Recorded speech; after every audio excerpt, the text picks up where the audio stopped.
The old plantation house on the outskirts of rural Georgia stood quiet under the harvest moon, but every porch light and lantern glowed bright that night. Candles flickered on every windowsill and along the long gravel drive, old family tradition to keep the restless spirits at bay.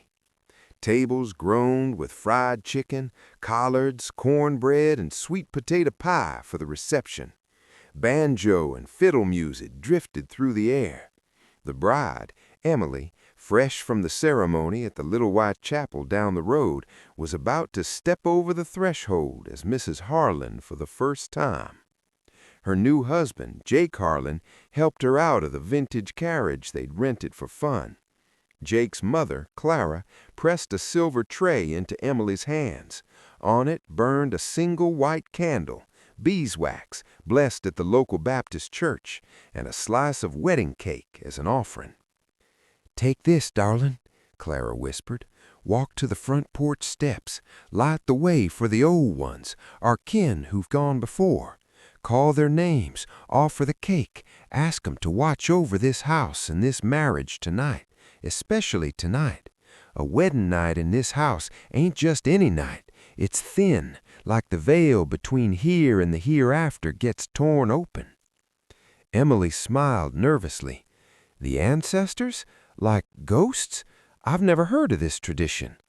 Clara's eyes darkened. "Not ghosts, honey. Protectors.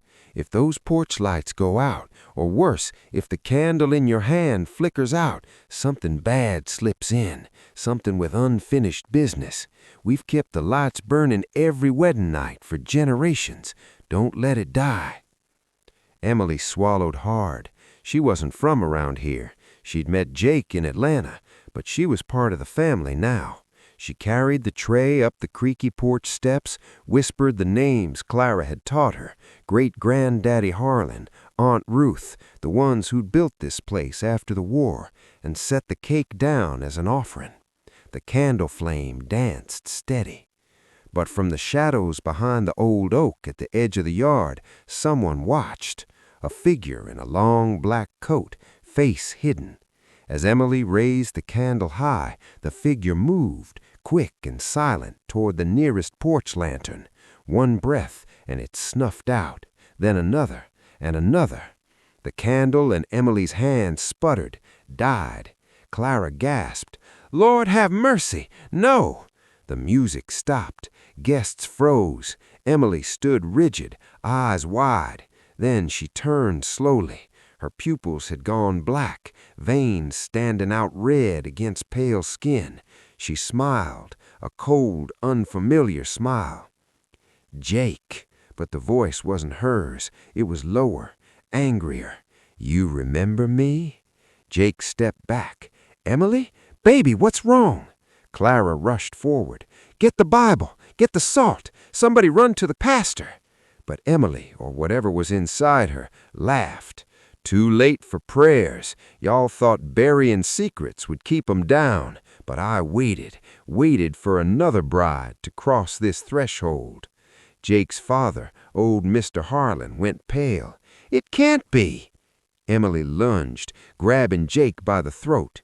"You promised me forever, Jake. Said we'd run off together. Said our baby would have your name. Then you let your mama talk you into shutting me up, pushed me down those attic stairs, made it look like an accident, told everybody I ran off, buried me out back like trash, me and our unborn child."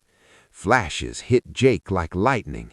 Years ago, a summer fling with the housekeeper's daughter, Maggie. She'd come up pregnant, begged him to marry her. He'd panicked. Family name, reputation, the Harlan legacy. His parents had handled it. A fall, a quiet grave behind the barn. No one spoke of it again. Maggie's spirit had lingered, waiting. Now she had a body again.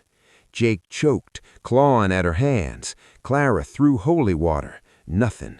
Mr. Harlan grabbed the family Bible, shouting verses. Emily just laughed harder.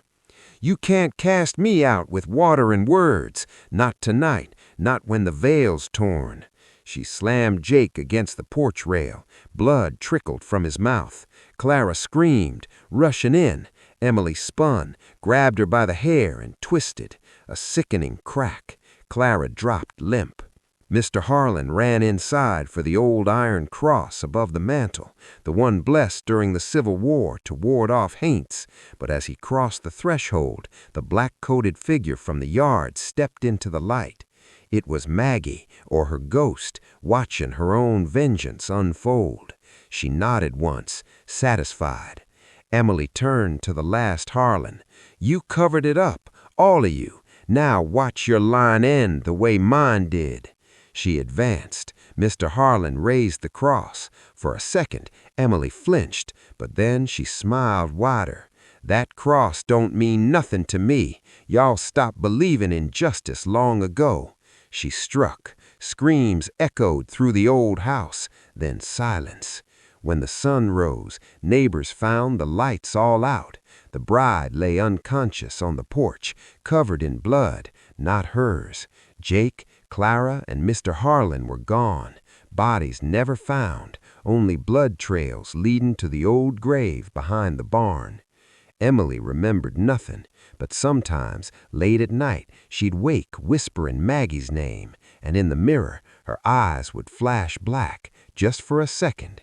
The house stands empty now, but on wedding nights, folks say every lantern on that long drive flickers back on by itself, waiting. Friends, that's the tale of the Harlan wedding night, a story of old sins coming to roost. If you felt that chill, hit that like button, drop a comment with your scariest wedding story, and subscribe to Eerie Narratives so you don't miss next Saturday's nightmare. We dive deeper into the shadows every day. Thanks for listening. Sleep tight if you can.